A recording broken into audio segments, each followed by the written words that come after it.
Actually सांग मैंने मु तो केवे रुटी बनाएनी ए पुओ स्कूल गला दिन ठू मु रुटी बनैबा अभ्यास करूची।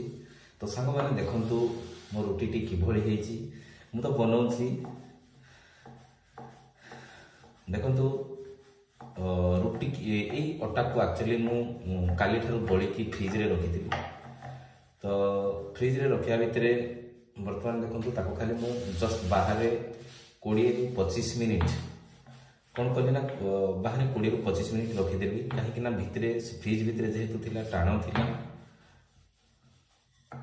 तो सांग मैंने देखंतु ये रुटी टी को बनेनी। तो एक्चुअली सांग मैंने देखिले ये रुटी टी भल लगुची। जदि भल लगुची कमेंट माध्यम रे निहाती भाव रे जणाइबे। देखंतु ये रुटी टी मु बनेइची। जदि भल लगुची कमेंट माध्यम रे निहाती जणाइबे। तो बर्तमान देखो ये कोमल भी हो जाइए। बर्तमान ताको आउ टिके पेशी दौची। बर्तमान आकु ही छाणी जो आकु ही मु बर्तमान रुटी बनैबी एटारे।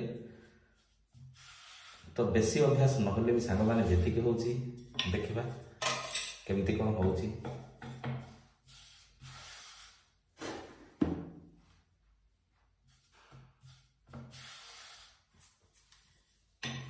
तो सांग माने रखुची जय जगन्नाथ।